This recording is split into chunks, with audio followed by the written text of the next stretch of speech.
Hey, this is Teddy Parham, and we're going to talk to Mr. Pantophlet today. Hey, Mr. Pantophlet, what's on your mind? What's happening? Hello, Teddy.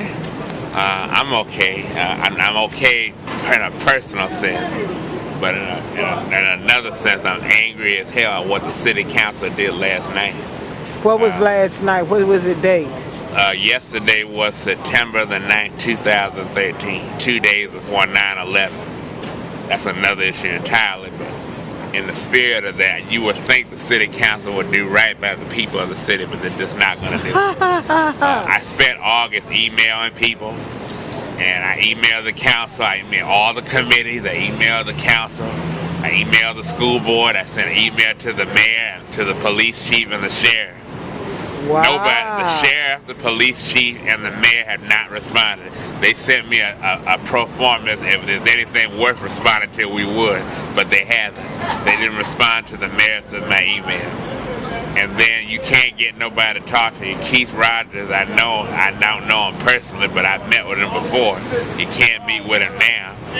You go, his secretary keep giving the message, he won't call. You know, they don't want to talk. Losers with a capital L, I'm trying to tell you, losers. I thought about emailing the council, then I thought about why should I waste my Monday night emailing a bunch of people, with one exception, that don't get with it, they don't understand or care what you're talking about.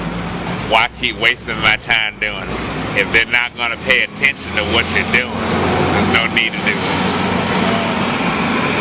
I'm just tired. I live here 22 years. I've seen a lot of things, been through a lot of things. I just don't understand. The counties don't do this. Other people around America don't do this. What is wrong with us here in Richmond that we can't run a city? We can't run a school division. We can't run anything.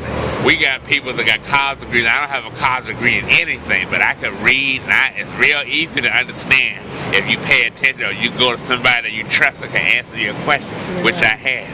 It doesn't make any sense to me how the city council can give up their right by charter to run to operate the bus company. What makes them think that GRTC could do a better job? We saw what they did in 2010 when they raised the fare by a quarter. Everybody went down there and opposed it. Marty Jewell and Reva didn't vote for it. Everybody else voted for it. They promised they wouldn't cut the service, and what did they do? They changed the service. And the council let them, and they shouldn't. By charter, the charter gives them the power not to do that. Now they're giving up a power by charter. They want powers by charter to do other things, but they don't seem to care about the poor and the disabled that have to ride the bus. I ride the bus every day. It's too hot to walk from the south side of downtown to south side of western. It's too hot. An air-conditioned bus ride is a good thing, and the city can afford to pay for it out of an $800 million budget. That's right. We could, if we run the buses out further, the bus company could make more money, and then if the fare had to go up a little bit, then it might not mind paying extra quarter. But to go from one end of Richmond to the other every day and pay an extra quarter is not worth it. Then you had to, after 7 o'clock, you had to wait an hour for a bus. And sometimes the bus, most of the time they run all right. No, they run one bus after 7 o'clock. Well, I thought in the county, do they run at night? The county's cut off at 7, yes. 7 o'clock, so it'd be good if they could run the buses out further into Henrico or Chesterfield and have them come more often, and and people could get to the job more better, they get to the job better. Yeah, I'm just tired of it. I feel like I'm beginning to question why I keep doing this. I did this because as a citizen, at least that's what they taught me in my government class, in my senior civics class, that you're supposed to participate in your local government. But obviously that's not true if you're black in Richmond. Obviously they don't care what you think. They're going to do what they want to do no matter what you say, which is why I don't go down there and waste my time dealing with it. Spending 3 and 4 hours having Charles Samuels embarrass me and humiliate me on TV. It's not worth it. He's a loser with a capital L. He is a loser. They put his wife on a board, a prominent board. Too. I just don't understand. I can't understand, But I'm just tired of it.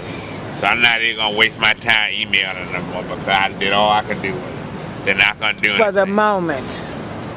For I don't the know about the moment. lie. You know, Sade on me packed up and left. He was a loser with a capital L. He and did his some wife, things that were not the right. loser, I don't know his wife, but I He did know more than you know, and let him go, loser. he did Get some out. things you may know, but he did stand up for blacks in Richmond when nobody else would. Uh-huh. When he was the only person that would say no, and Reva, they would say no. He did it. He did. There were some things he could have done more, like the gas bills. He campaigned on that, but he didn't follow on that. But a lot of issues, he was around criminal issues. He was around a lot of issues, except on economic issues. Himself. So I'm going to leave that there. I'm glad he and she, like I told him at RCAP, that they were going to jail and they were both losers, and I mean it. Bye, James. Take care.